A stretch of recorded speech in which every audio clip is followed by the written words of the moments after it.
शिव महापुराण भाग 3।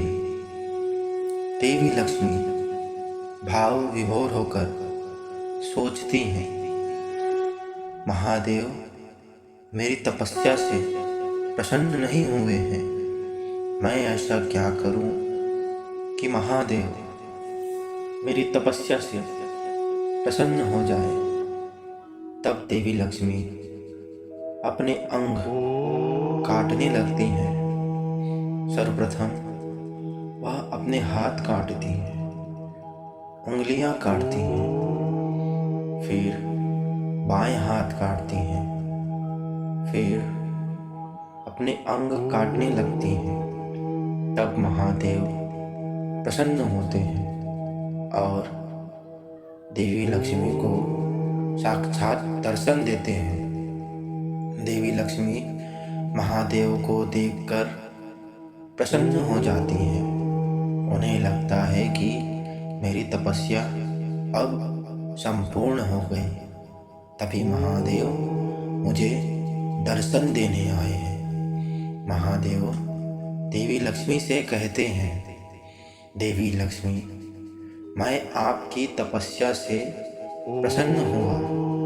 आपकी तपस्या ने मेरा हृदय जीत लिया है।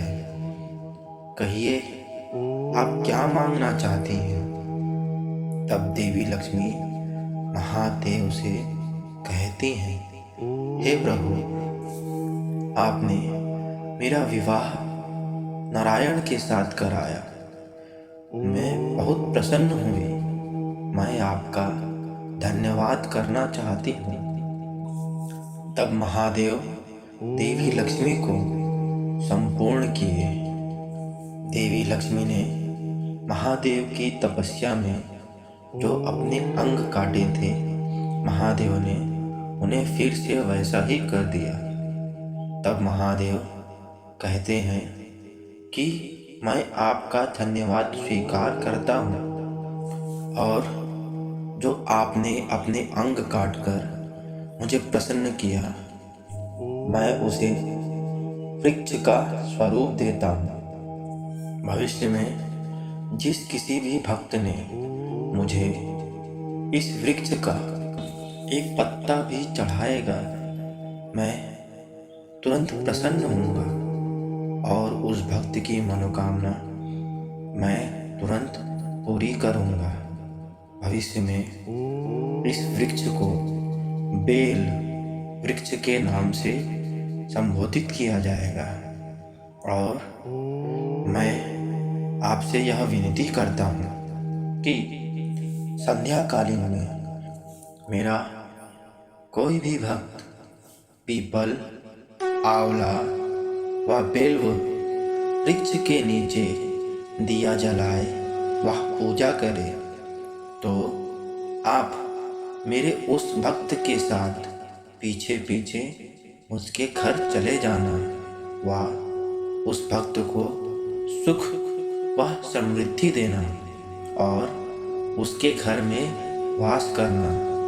तब देवी लक्ष्मी महादेव से कहती है, महादेव कृपया आप मुझे आदेश दीजिए, मुझसे यूं विनती ना कीजिए। मैं आपको वचन देती हूँ कि संध्याकालीन में आपका कोई भी भक्त आंवला, पीपल व बेल वृक्ष में दिया जलाए अथवा पूजा करे, मैं उसके साथ पीछे पीछे उसके घर में वास करूंगी, उसको सुख व समृद्धि दूंगी। यह कहकर महादेव को प्रणाम किया और महादेव वहाँ से अंतर ध्यान हो गए और देवी लक्ष्मी नारायण के पास चली आई। उधर प्रजापति दक्ष अपने प्रजापति की उपाधि से नियम, वचन, शासन, कानून से समस्त सृष्टि को चला रहे थे। चलाते चलाते प्रजापति दक्ष को अहंकार हो गया कि मैं इस जगत का स्वामी हूँ और सब मेरे प्रजा हैं और प्रजापति दक्ष के नियम पालन को जो कोई भी नहीं मानता था, प्रजापति दक्ष उन्हें दंड स्वरूप देते थे। और प्रजापति दक्ष नारायण को अपना इष्ट देव मानते थे।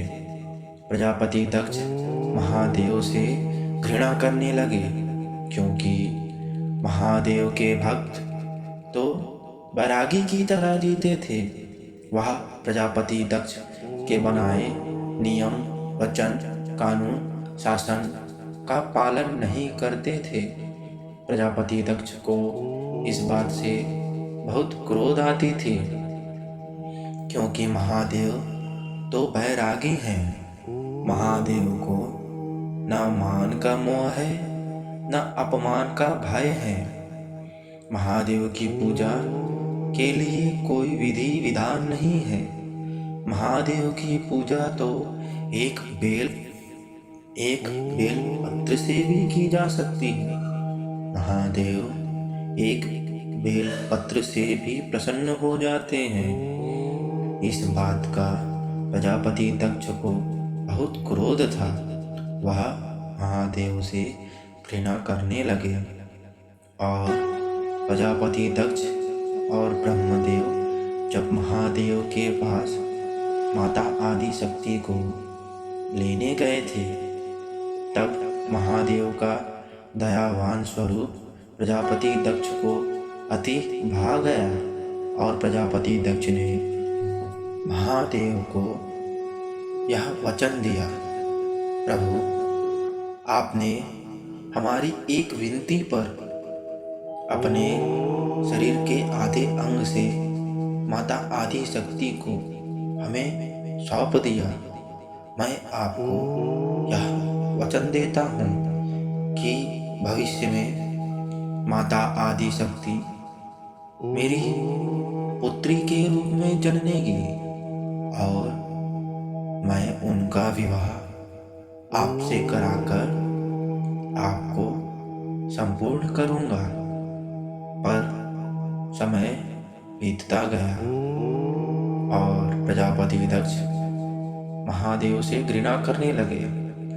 कोई भी उनके परिवार में महादेव की पूजा आराधना नहीं करता था।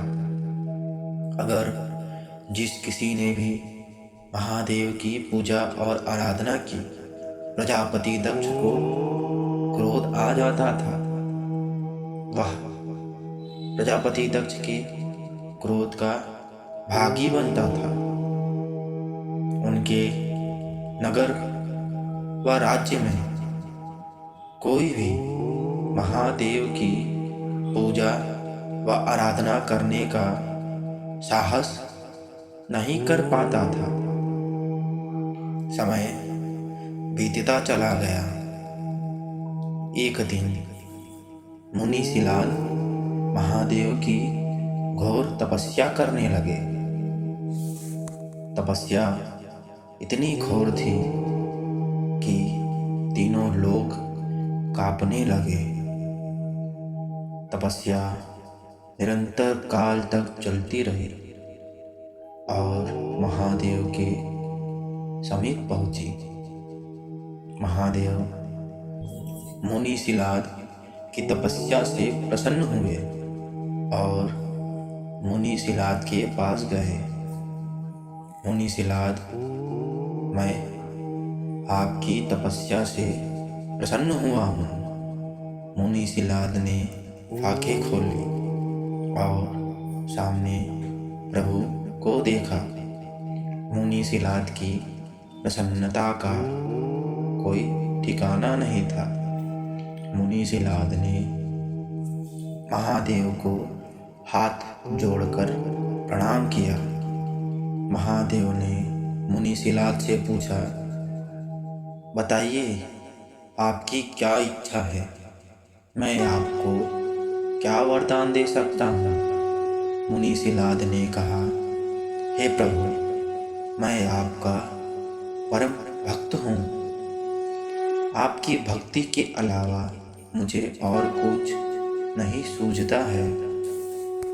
मेरे पिता पूर्वज इस बात से चिंतित हैं कि मैं आपकी भक्ति में लीन रहता हूँ। वह मुझसे यह चाहते हैं कि मैं विवाह करके अपना वंश आगे बढ़ाऊं, पुत्र पैदा करूं, पर मैं विवाह नहीं करना चाहता।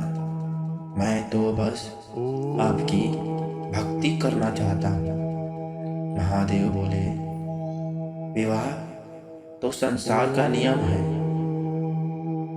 आपको अपने बड़ों की बात माननी चाहिए। मुनि सिलाद ने कहा, महादेव, मैं आपकी भक्ति नहीं छोड़ सकता।